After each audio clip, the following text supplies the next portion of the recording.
자, 지금 한국의 경제에 대해서 IMF가 연일 우려를 표하는 부분에 대해서 심각하게 받아들여야 된다고 봅니다.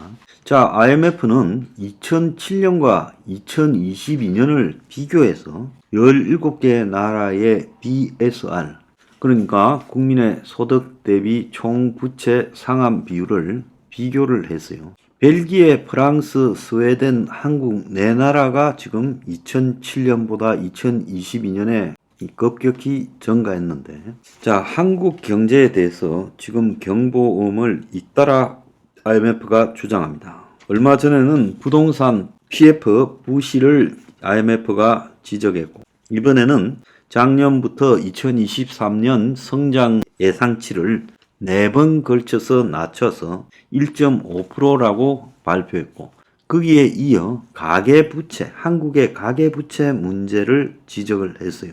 자, 성장률 부분에서도 이 G20 나라, 세계에서 좀 살만한 20개국 중에서 한국이 유일하게 성장 전망치가 4연속으로 전망을 할 때마다 내려갔어요.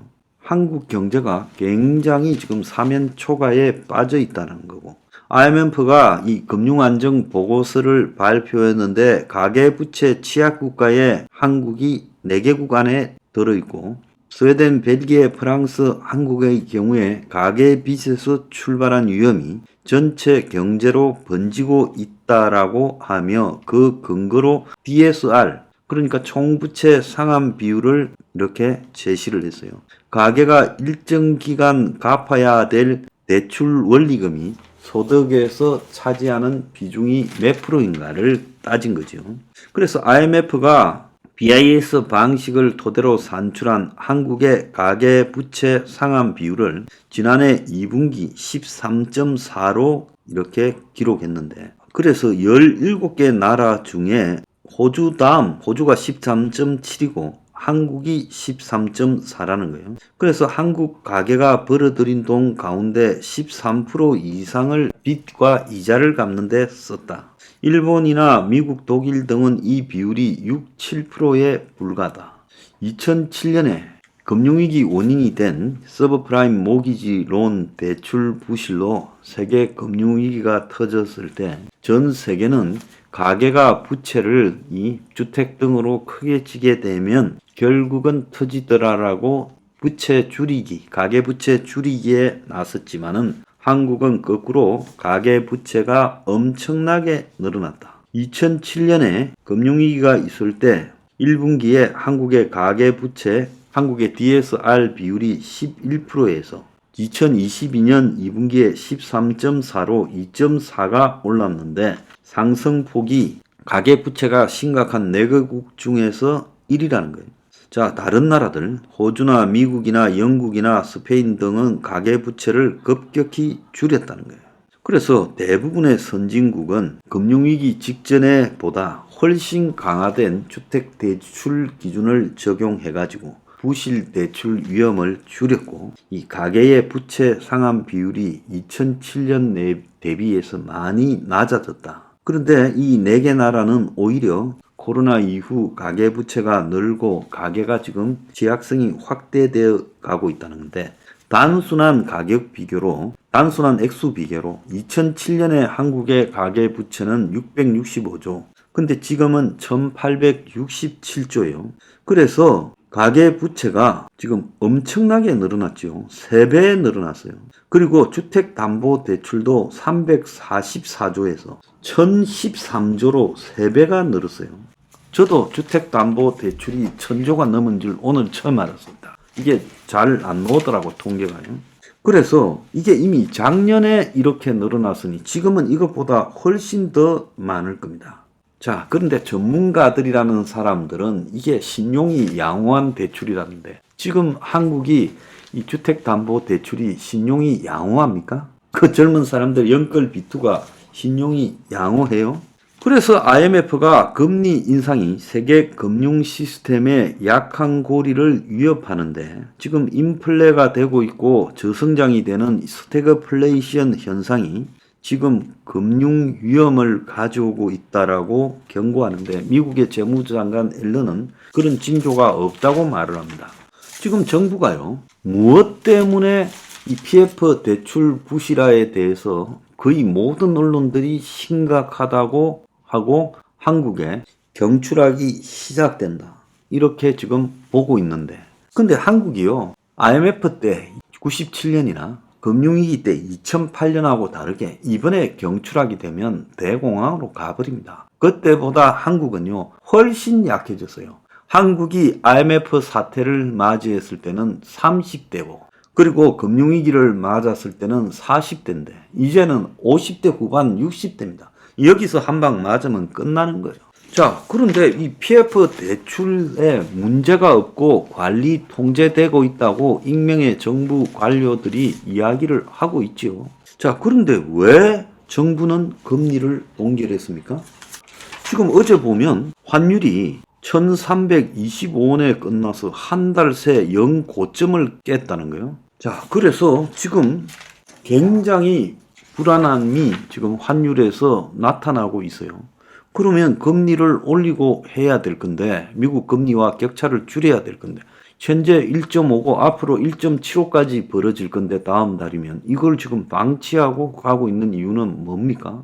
결국은 PF 문제가 터질까봐 주택담보대출이 12조라니까 이거 터지고 그 다음에 PF 터질까봐 금리를 못 올리고 있는 거 아닙니까? 그 다음에 인위적으로 부동산에 대해서 규제 다 없애고 세금 낮춰주고 대출을 갖다가 완화해가 대출 규제도 없이 그 뭐 없는 젊은 애들도 5억씩 빌려준다고 집 사라고 하고, 또 오늘 보면 예타 면제라고 해가지고 1,000억 이상 사업에 예비 타당성을 면제해준다고 여야가 합의를 했어요.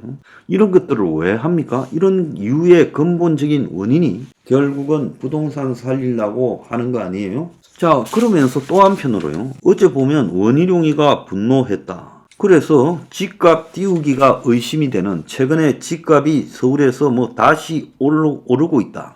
자, 그래가지고 계약이 이루어진 것처럼 하면서 나중에 설거머니 등재해놓고 계약 취소해버리는 일들이, 그래서 시세를 조작해서 한 아파트에 지금 시세가 한 18억 하다가 14억으로 내려갔는데 다시 18억보다 높은 19억 최고점 찍혔다 하면 그때부터 그 아파트 시세는 19억이다. 이런 식으로 하는 실허위 거래로 높은 가격을 계약해서 실거래가를 높인 뒤 나중에 취소하는 인위적 시장 교란 행위가 1086건이나 적발되었고 서울의 절반이나 있다는 거예요. 그래서 원희룡 장관은 집값 작전 세력을 근절하지 않으면 가격 정보가 왜곡돼 시장이 제 기능을 할 수 없다. 이는 시장 파괴 행위로 그는 세력은 특가법에 의해 엄벌해야 된다고 분노를 표출했어요. 저는 그건 전적으로 맞고 옳은 말을 했다고 봅니다. 그런데 한편으로 정부가 나서서 금리를 억지로 붙들어 놓고 있고 그러면서 집 사라고 20대부터 40대까지 부추기고 있고, 그리고 부동산 토목공사 등을 장려하려고 예비 타당성 검사를 여야가 합의해서 없애주고, 그 총선 공사판을 일으키는 이유는 뭡니까? 다 건설회사들이 지금 일감이 없어가 다 자빠질 지경이니까 거기 먹잇감 던져주겠다는 거 아니에요? 그래서 이 PF 문제가 없다면 왜 이런 일을 하느냐는 겁니다. 그럼 원희룡 장관의 분노는 좀 뜬금없지 않아요? 정부가 하고 있는 속내와 지금 거꾸로 가고 있잖아요. 그래서 PF 문제 없다라는 것을 총리나 국토부 장관이 직접 공식적으로 언급하라는 겁니다. 정부가 하는 일이 일관성이 있어야 될 거 아니에요.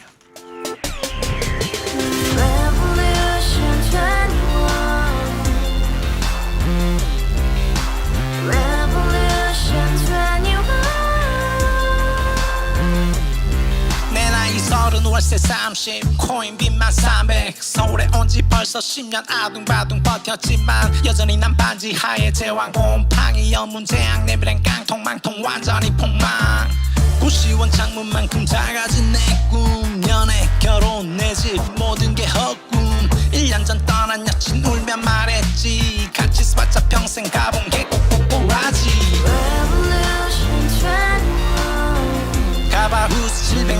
소유주 Revolution 21 가바후스 700 나의 소주 택시기사 우라부지 마트캐셔 울어문니 우리 집안 다 털어봤자 후줄 그래 개선민 내 미래 거기서 팍 끝난 거지 팍더 이상 노력 따윈 괴물이 스펙 찾아서 말리 비오는 날 알바 잘려 맨날 학원 날 개쳐 발려 밤비 내리는 양화대교 홀로 걷고 있을 때 현수막에 아로새기 센 평당 700짜리 아파트 다같이 소리 질러 혁명 21 Revolution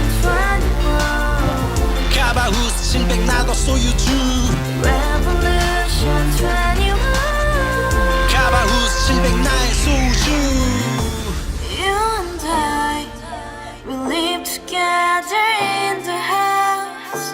Brand new day, and your dream had just begun. Revolution 21, only open happiness. 너의 곁에 내가 영원히 Yeah. 지금까지 정치인들 입만 열면 찝찝찝 개소리 멍멍멍 쳤다 하면 뻥